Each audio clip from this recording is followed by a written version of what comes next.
Aleluia, aleluia, aleluia, aleluia, aleluia, aleluia, aleluia, aleluia. O Senhor esteja convosco. Ele está no meio de nós. Proclamação do Evangelho de Jesus Cristo segundo Marcos.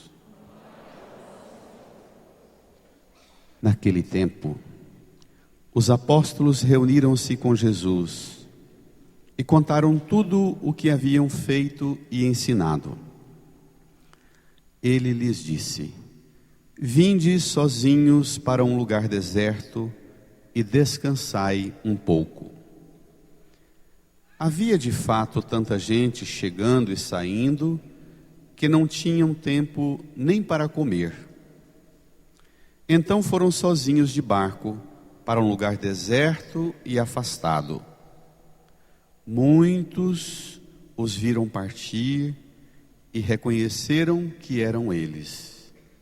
Saindo de todas as cidades, correram a pé e chegaram lá antes deles. Ao desembarcar, Jesus viu uma numerosa multidão e teve compaixão, porque eram como ovelhas sem pastor. Começou, pois, a ensinar-lhes muitas coisas.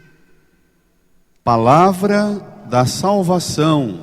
Glória a vós, Senhor. Aleluia, aleluia, aleluia, aleluia, aleluia, aleluia, aleluia, aleluia.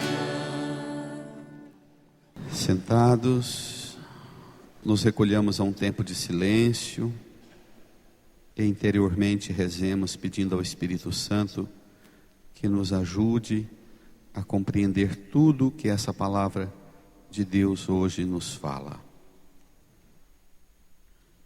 Amém.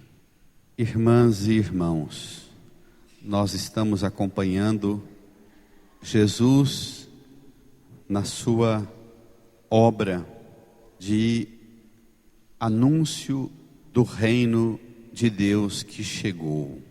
Domingo passado, nós vimos Jesus, depois de ter enfrentado o desprezo lá na sinagoga da sua cidade, em Nazaré, ele não parou a obra. Pelo contrário, ele foi empreender um esforço ainda maior na obra. Dividiu os apóstolos em grupos, em duplas de 2, e enviou os apóstolos fazendo algumas recomendações. Lembram? Que fossem, que levasse o quê? Um cajado, sandália nos pés, e não levassem o quê? Não levasse pão, nem sacola, nem dinheiro na cintura. Nossa, que coisa boa, graças a Deus. E que não levassem 2 túnicas. Nós temos que guardar essa palavra como pérola, como tesouro, mais do que o dinheiro, mais do que a caderneta de poupança, mais do que o sapato, do que as joias, do que o perfume caro. Nós temos que guardar a palavra de Deus como joia preciosa. Ela tem que estar na ponta da nossa língua. E nós temos que acompanhar muito fielmente essa sequência desses domingos, especialmente porque domingo que vem vai ter um grande desfecho dessa sequência de evangelhos que nós estamos acompanhando. Então, domingo passado ele enviou os discípulos, e os discípulos foram e começaram a pregar que todos se convertessem. Passado uma semana, voltaram os discípulos. Pegue lá o seu evangelho no folheto, o número 9. Tome lá comigo. Nós paramos domingo passado no versículo 29.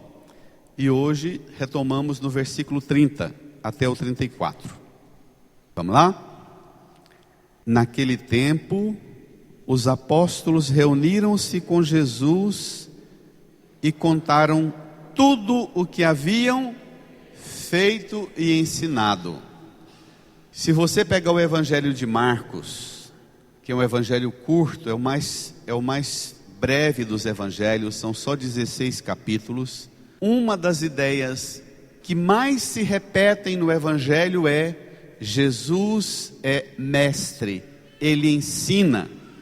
E o papel da igreja, quando a igreja é enviada por Jesus, o papel da igreja é também ser mestra, ensinar. Os apóstolos foram, Jesus tinha dado poder sobre eles, sobre os espíritos impuros, sobre as enfermidades, e eles pregaram, entusiasmados. Jesus deu autoridade para eles, inclusive para quem não quisesse escutar a palavra dele, era para eles sacudir a poeira. Quem não quer a palavra de Deus merece o quê? Lamber o pó. Quem não acolhe a palavra de Deus merece o quê? Lamber o pó da sandália dos apóstolos. Guardemos isso, porque isso é muito sério. Os apóstolos voltaram entusiasmados, dizendo: Jesus, nós ensinamos muita coisa, fizemos muita coisa. E aí vem um dado curioso, versículo 31. Toda a igreja, juntos, ele lhes disse: vinde sozinhos para um lugar deserto e descansai um pouco. Continua. Havia de fato tanta gente chegando e saindo, que não tinham tempo nem para comer para lá. Nós já vimos isso? Já há 6 domingos atrás, no 10º domingo do tempo comum,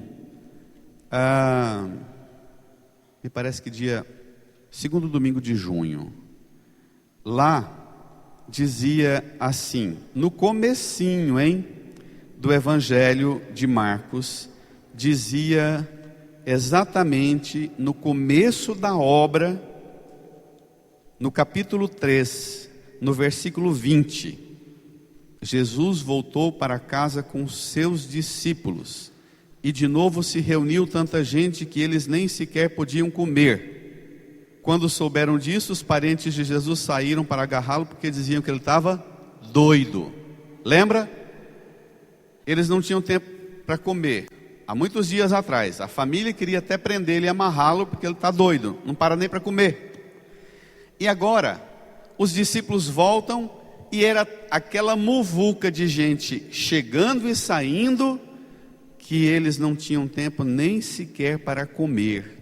E Jesus falou para eles, fez um convite para eles: vinde sozinhos para um lugar deserto e descansai um pouco. Nenhuma obra, nenhum projeto de vida cristã vinga se a gente não se afastar de vez em quando para um lugar deserto e afastado com Jesus, e em Jesus a gente descansar um pouco. Uma esposa, um esposo, um pai e uma mãe que tenta viver a fé, o segmento de Jesus no casamento, na família, se ela não reserva de tempo em tempo um momento para que, afastado, só ele e ela com Jesus possam recompor as forças, a obra não vinga. Agora, que hora que você vai inventar isso na muvuca e na correria da sua vida? Se vira, mas crie um espaço para isso. Eu conheço muitas famílias que são sustentadas, muitos casamentos que são sustentados, sabe às custas de quê? Mais as mulheres do que nós homens. Mulheres que acordam de madrugada para ligar o rádio, para rezar o terço, para interceder pela família inteira. É a hora que elas choram, que elas ficam com Jesus na intimidade. É a hora que elas rezam. É a hora que elas se recolhem e num lugar deserto e afastado, lá dentro de casa, na cama, no quarto, na solidão do escuro da noite, elas ficam num lugar deserto e afastado, só com Jesus para dar conta da missão. Vocês conhecem gente assim? Graças a Deus, em nossas famílias, em nossa igreja, muitas famílias só vingam porque a maior parte das mulheres sustenta a família nessa solidão da noite. Alguns homens honrosos também. Recolher-se com Jesus, ter coragem.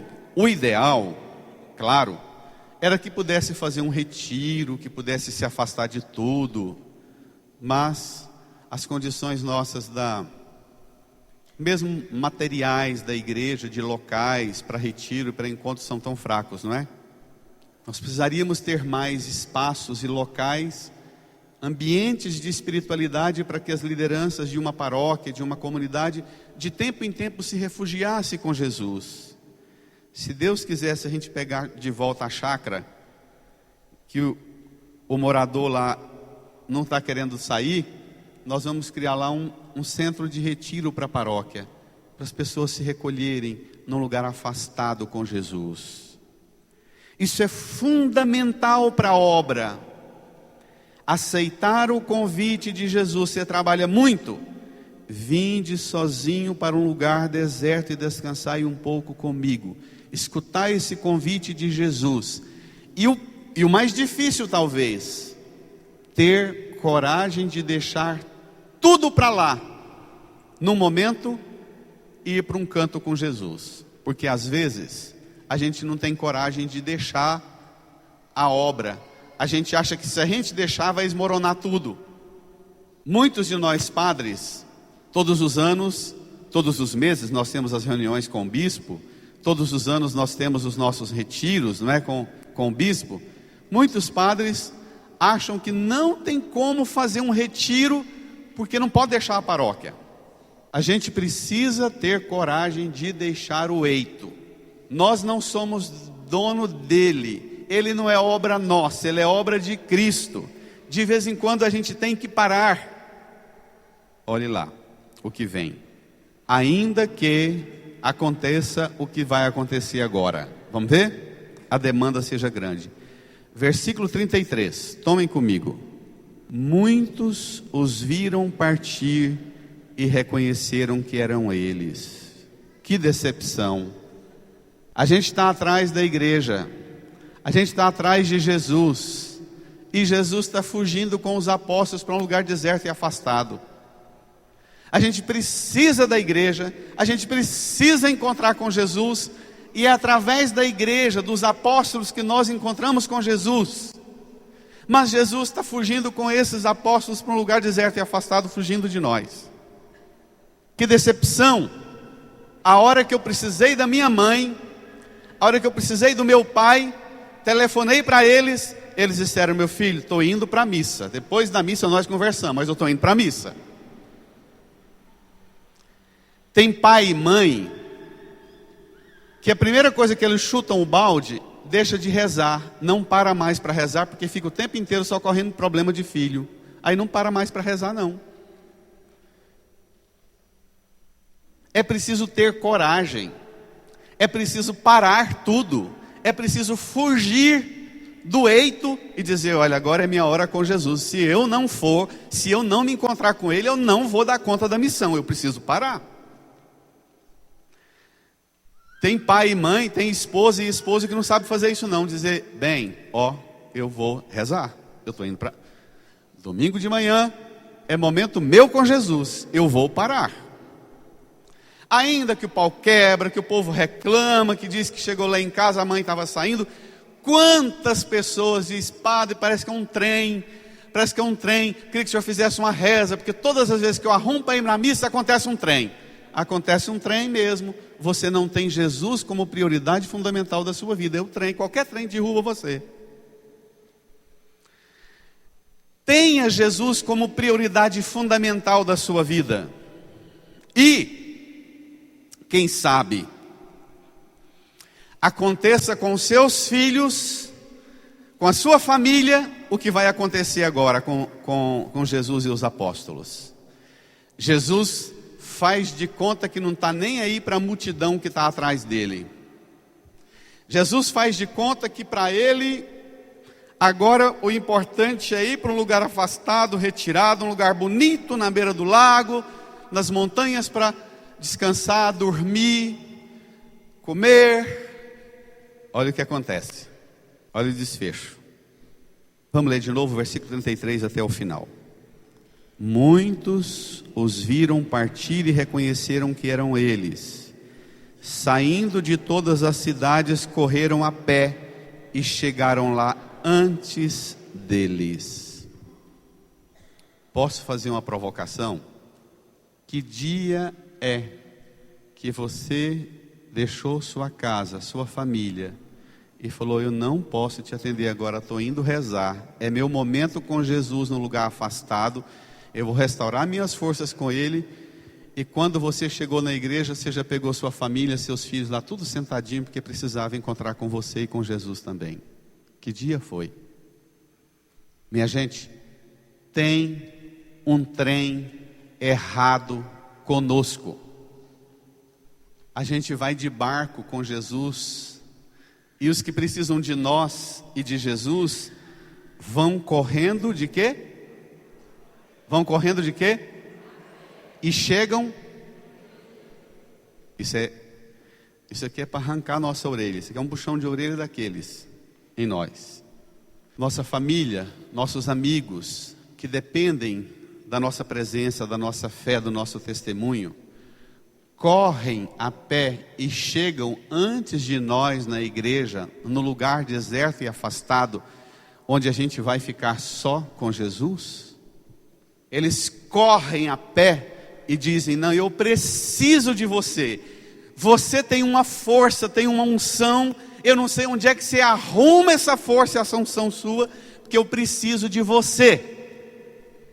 Na maioria das vezes o que ocorre é o quê? A gente vem para a igreja e sai de lá brigado com todo mundo que a gente quer que eles venham e ninguém quer vir. E a gente briga e fala e fala e fala. Não, aqui eles vão correndo a pé. Jesus e os apóstolos estão indo de carro, de barco, como nós de carro. Eles vão a pé. Aqui tem outra pergunta também delicada para nós. Quando você precisa se encontrar com Jesus, você corre para encontrar com Ele? Qual é o esforço que eu faço para me encontrar com Jesus e com a igreja? Os apóstolos aqui representam a igreja, hierarquicamente constituída, o Papa, os bispos, os padres, os diáconos. Eu procuro a igreja, eu tenho consciência que eu dependo da igreja. A barca com Jesus, fugindo para um lugar deserto e afastado, representa a igreja, com os ministros dentro dela. Jesus está deixando tudo, indo com barca e com apóstolos todos. Eu corro atrás. Eu tenho consciência de que não vou dar conta da minha missão se eu não correr atrás de Jesus e da igreja. E o mais grave é o que vem agora. Quer ver? Veja comigo. Às vezes nós temos profundas mágoas com a igreja, com o padre da paróquia, com os padres das paróquias que eu já frequentei, já passei por elas. Profunda mágoa, porque não trataram de mim a hora que eu precisei da igreja. Eu fui atrás, mas não fui atendido do jeito que eu queria ser atendido. Olha o que acontece agora, leia comigo. Versículo 34, leiam comigo. Ao desembarcar, Jesus viu uma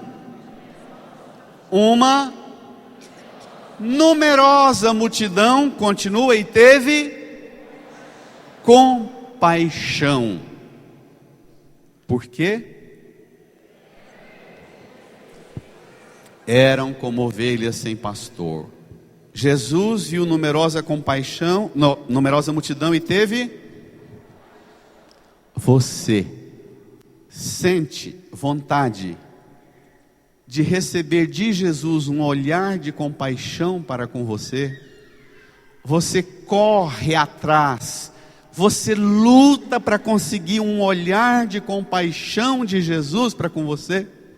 Você sonha com isso? Busca isso? Deseja isso? Persegue isso? Eu só vou sossegar a hora que eu encontrar o olhar de compaixão que eu preciso dele. Tem muita gente que acumula altas mágoas e ressentimentos da igreja, porque eu fui na igreja e não fui atendido do jeito que eu queria. Cheguei lá, a igreja estava fechada. O padre estava de retiro, ou estava de férias, ou estava pescando, ou estava fazendo qualquer porcaria. Eu fui e não encontrei o apóstolo de Jesus. Não estava lá, mas eu descobri onde é que ele estava e eu fui atrás, porque eu precisava dele. Não estava lá, mas eu fui atrás, porque eu preciso da igreja, eu dependo da igreja, eu só vou encontrar Jesus através da igreja. Essa disposição em correr atrás, em procurar, eu não vou sossegar enquanto eu não encontrar um olhar de compaixão. Quantas pessoas da igreja, das paróquias, que trabalham nas comunidades, mas a hora que precisa de um padre mesmo, onde é que vai encontrar? Lá na Matriz de Campinas ou lá em Trindade? Que lá são santuários. Lá é uma multidão de padres escalados dia e noite por conta daquilo. É diferente de uma paróquia, onde não tem nem 2 a 2, tem um. E aqui fica toda quarta e quinta-feira, o dia inteiro de plantão, o Monsenhor Ademário, e tem dia que ele fica a tarde inteira sentado ali cochilando, porque não aparece ninguém. Mas a hora que dá na teia de alguém, eu quero falar com o padre, aí faz o escarcéu, porque eu tenho que encontrar o padre a hora que eu quero. Nós queremos um olhar de compaixão de Jesus. Procuremos, corramos a pé, não meçamos esforços. E entendamos uma coisa: um olhar de compaixão de Jesus eu só vou encontrar encontrando a igreja.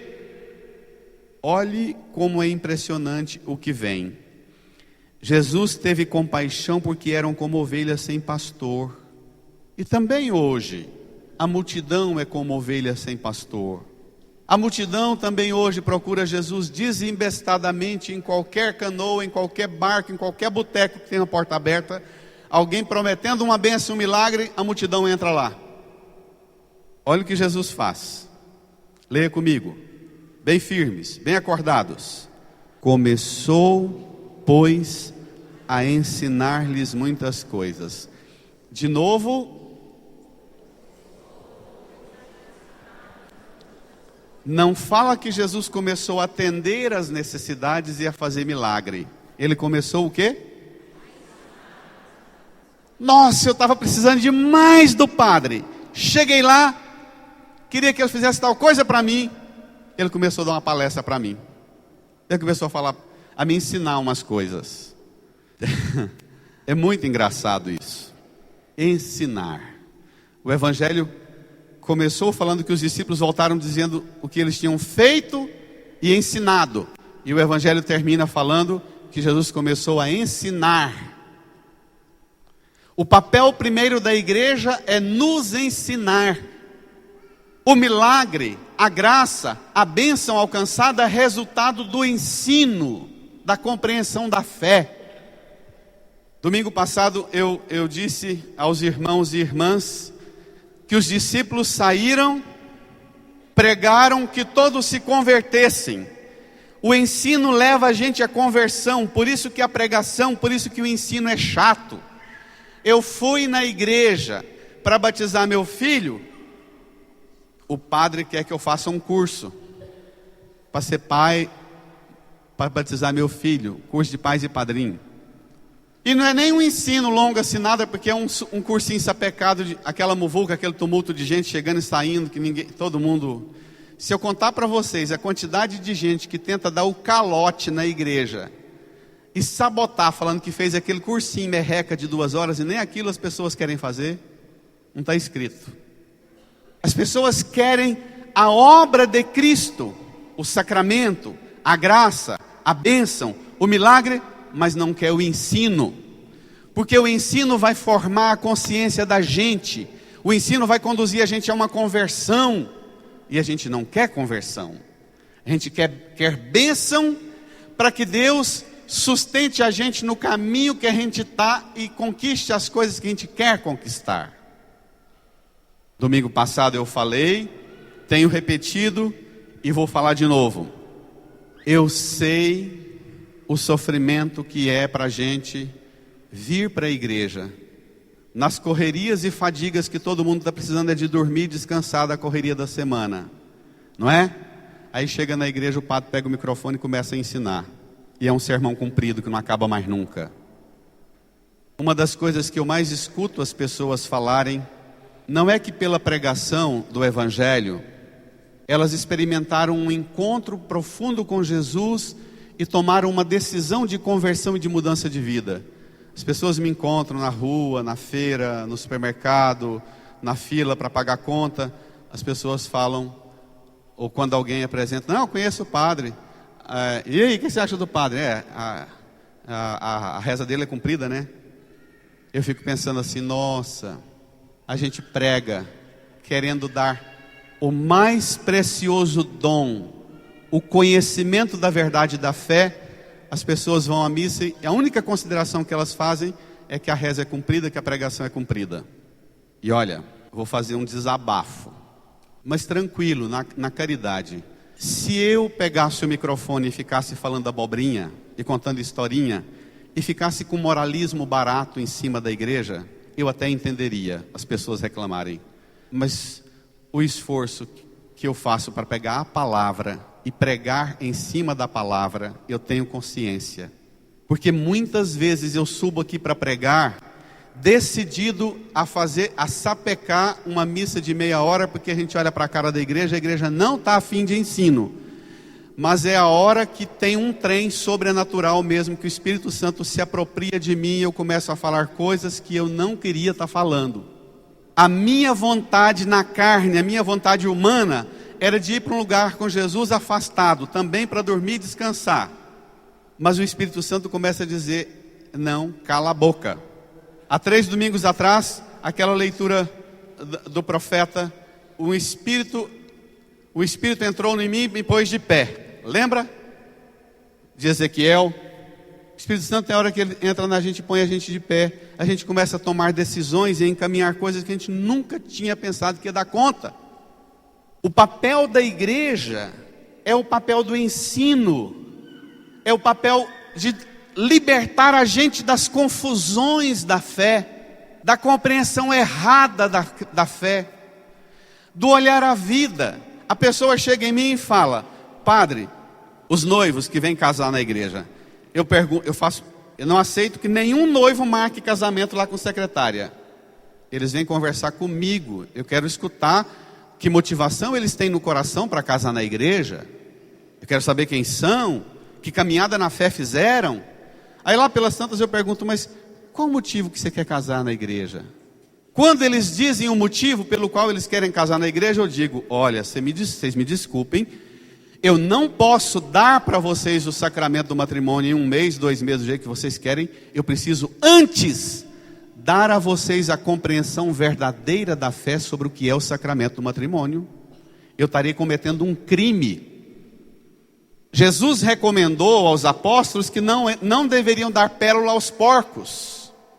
Jesus recomendou aos apóstolos que quem não quisesse ouvir o ensino da igreja é para lamber poeira. Um pai e uma mãe traz um menino para batizar. Eu pergunto, qual a razão de você querer batizar seu filho? Quando ele dá os argumentos dele, são tudo argumentos de superstição. Não é argumento da fé. Ele não traz a criança às águas do batismo para, através das águas do batismo, receber de Cristo a salvação. Vem para mandingas. Eu não posso derramar a água do batismo numa criança, num pai e uma mãe que não compreende a fé. E aí é a hora em que eles começam a torcer o nariz para a gente, emburrar e sair da igreja metendo a lenha. Porque eu fui Eu queria tal coisa, mas a igreja não me atendeu do jeito que eu queria. E não vai atender, e não deve atender. Porque o papel da igreja, curiosamente, Jesus olhou para a multidão, sentiu compaixão, era como ovelha sem pastor. Jesus começou a ensinar muita coisa. O papel da igreja é, primeiro, ensinar, formar a minha compreensão da fé. Depois que eu formo a minha compreensão da fé, aí eu me posiciono. Então, se a fé é isso, eu quero receber tal e tal sacramento. Irmãs e irmãos, eu sei, eu tenho consciência profunda de minhas debilidades, de minhas misérias e de minhas fraquezas. Mas minhas debilidades, minhas misérias e minhas fraquezas não invalidam o papel e a responsabilidade que eu tenho, que cada padre tem, que o bispo tem, inclusive de fechar a igreja e fugir para um lugar deserto e afastado, de vez em quando, e dizer: não vou atender. Inclusive, pega a primeira leitura comigo, por favor. Ela é tão bonita, do profeta Jeremias. Ai dos pastores que deixam perder-se e dispersar-se o rebanho de minha pastagem, diz o Senhor. Deste modo, isto diz o Senhor, Deus de Israel: aos pastores que apacentam o meu povo, vós dispersastes o meu rebanho e o afugentastes e não cuidastes dele. Eis que irei verificar isso entre vós e castigar a malícia de vossos corações, diz o Senhor. E eu reunirei o resto de minhas ovelhas de todos os países para onde forem expulsas, e as farei voltar a seus campos, e elas se reproduzirão e multiplicarão. Versículo 4, leia comigo, olha que coisa linda, o plano de Deus para as ovelhas. Suscitarei para elas novos pastores que as apacentem. Não sofrerão mais o medo e a angústia, nenhuma delas se perderá, diz o Senhor. A missão do pastor é libertar as ovelhas do medo, da angústia e daquilo que conduz a ovelha a se perder. E o que liberta a gente do medo e da angústia e da perdição é o ensino no caminho certo, é o ensino da doutrina certa, é o ensino e a formação correta. Irmã, irmão, pelo sangue de Jesus, segunda leitura, pegue lá. Essa obra de formar a igreja e conduzir a igreja no ensino de Cristo não é obra humana, não. Olha que coisa linda a segunda leitura. Irmãos, agora em Jesus Cristo, vós que outrora estáveis longe, vos tornastes próximos pelo... O que torna a gente próximo de Deus é o sangue de Cristo. Ele de fato é a nossa paz. Do que era dividido ele fez uma unidade. Leia. Em sua carne ele destruiu o muro de separação. Pelo sangue ele tornou a gente próximo de Deus. Pela carne ele destruiu o muro de separação e inimizade. Desça os olhos aí, versículo 16. Encontrou?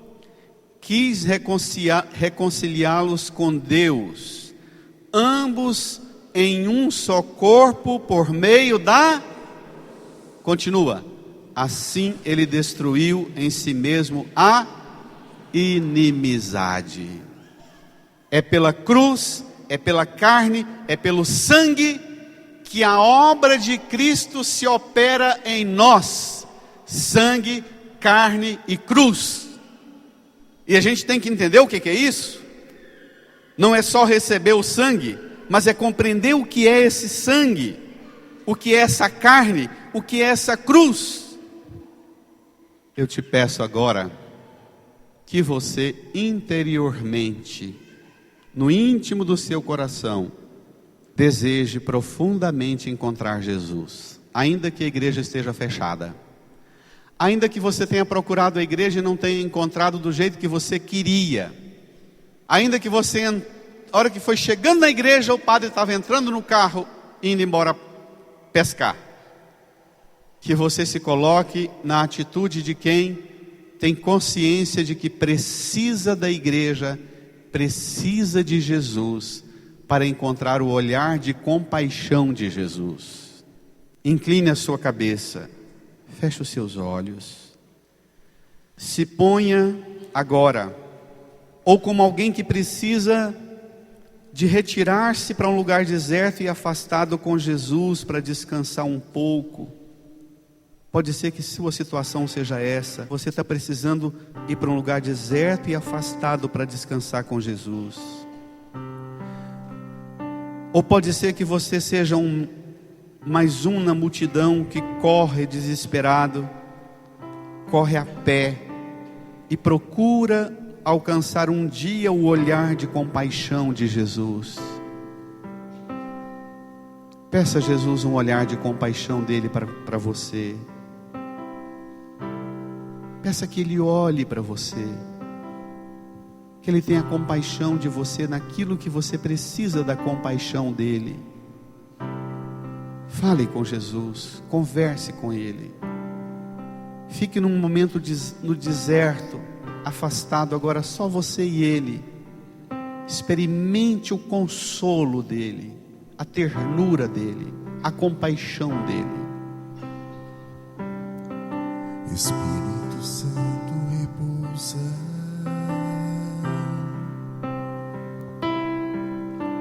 Espírito Santo repousa.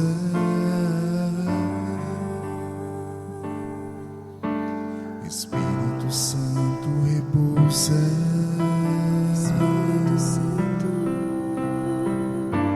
Espírito Santo repousa. Sobre nós, sobre todos nós, Espírito Santo repousa sobre nós, sobre todos nós, Espírito Santo. Sobre Espírito Santo repousa.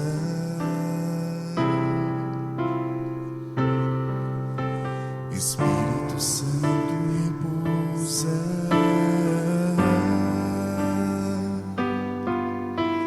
Espírito Santo repousa.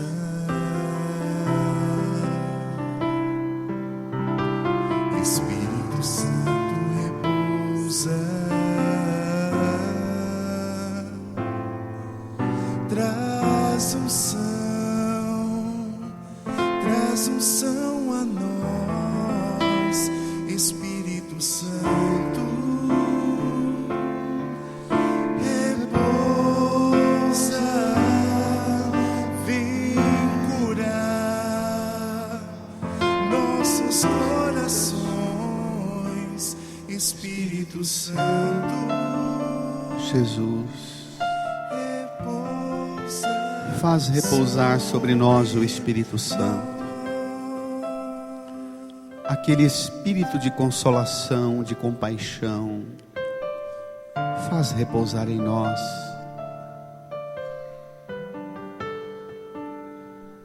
O Espírito de restauração das forças, de cada mãe e pai, de cada esposa e esposo, que está sentindo necessidade de repousar, de descansar com o Senhor. Restaura as forças, Jesus, de cada filha e filho que está aqui. Restaura as forças, Jesus.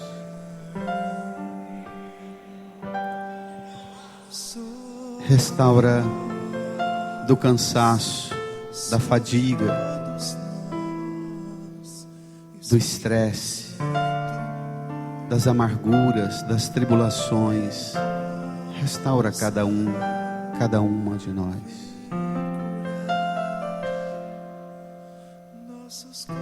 Toda a igreja de pé. Deixe o folheto no banco. Estenda sua mão aqui para a cruz de Jesus. As duas mãos para a cruz de Jesus e reze comigo. Jesus, Jesus, Jesus, por sua cruz, por sua cruz, por sua carne, por sua carne, por seu sangue, por seu sangue, eu te peço, vence vence tudo que em nós tudo que em nós nos deixa cansados e abatidos, como ovelhas sem pastor. Jesus, lança sobre nós um olhar de compaixão, restaura as nossas forças, a nossa alegria, a nossa esperança, o nosso vigor. Não permita que nada nos domine e nos faça desanimar, mas dá-nos o vigor para procurar a igreja, para correr onde quer que seja e encontrar na igreja a consolação que a palavra do Senhor, que o ensino da verdade, da fé, traz em nós um novo alento, uma nova consolação, a verdade da fé. Jesus, por seu sangue, por sua carne, por sua cruz, enche-me da sua compaixão, restaura as minhas forças, para que eu volte para a minha missão e seja testemunho da compaixão de Deus. Põe a mão no coração, incline a cabeça. Experimente de Jesus esse restaurar das suas forças, do seu vigor.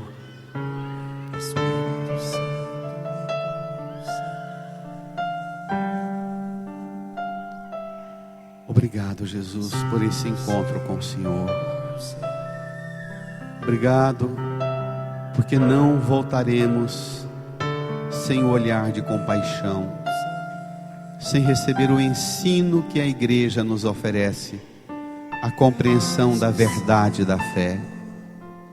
Obrigado, porque nós seremos testemunhas de que a compaixão do Senhor alcançou cada um de nós. Amém.